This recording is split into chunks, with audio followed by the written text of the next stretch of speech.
അത് ശാഫിഈ മദ്ഹബിലെ ബലപ്പെട്ട അഭിപ്രായം അനുസരിച്ച് സുന്നത്തില്ല. ഒറ്റപ്പെട്ട ഒരു ഇമാമിന് മാത്രം അങ്ങനെ അഭിപ്രായമുണ്ട്. ഇഖാമത്തിന്റെ മുൻപും ബാങ്കിന്റെ മുൻപും സ്വലാത്ത് ചെല്ലണം. ശാഫിഈ മദ്ഹബിലെ ഏറ്റവും ബലപ്പെട്ട അഭിപ്രായം മഹാനായ ഇബ്നു ഹജർ ലൈത്വി റളിയല്ലാഹു അൻഹു ഫതാവൽ കുബ്രയിൽ രേഖപ്പെടുത്തിയതുപോലെ ബാങ്കിന്റെ മുൻപ് സ്വലാത്ത് സുന്നത്തില്ല. ഒരാൾ ചൊല്ലിയതിനു ശേഷം പ്രശ്നം ഉണ്ടായിട്ടല്ല, ബാങ്കിന്റെ മുൻപ് സുന്നത്തുണ്ട് എന്ന് കരുതി ചൊല്ലരുത്. സ്വലാത്ത് എപ്പോഴും ചെല്ലാം, അത് വേറെ. പക്ഷെ ബാങ്കിന് മുൻപ് ഒരു സുന്നത്തുണ്ട് എന്ന് വിചാരിച്ചില്ല. എന്നാൽ ഇഖാമത്തിന്റെ മുൻപ് സുന്നത്തുണ്ട്. ബാങ്കിന്റെയും ഇഖാമത്തിന്റെയും ശേഷം സ്വലാത്ത് ചെല്ലുന്ന സുന്നത്തുണ്ട്.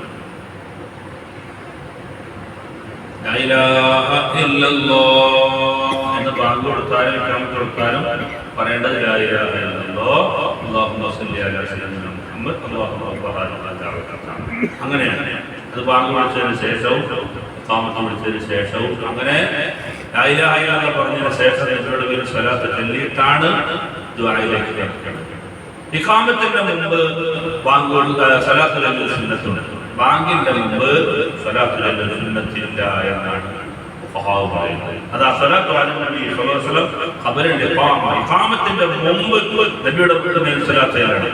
എന്നാൽ സ്വലാത്തു വസ്സലാമു അലൻ നബി സ്വല്ലല്ലാഹു അലൈഹി വസല്ലം ബഅദഹുമാ ബാങ്കിന്റെയും ഇഖാമത്തിന്റെയും ശേഷം അപ്പോൾ ലാ ഇലാഹ ഇല്ലല്ലാഹ് എന്ന് പറയുമ്പോൾ ലാ ഇലാഹ ഇല്ലല്ലാഹ് ചിലർക്ക് മുഹമ്മദ് റസൂലുള്ളാഹി കൂട്ടും.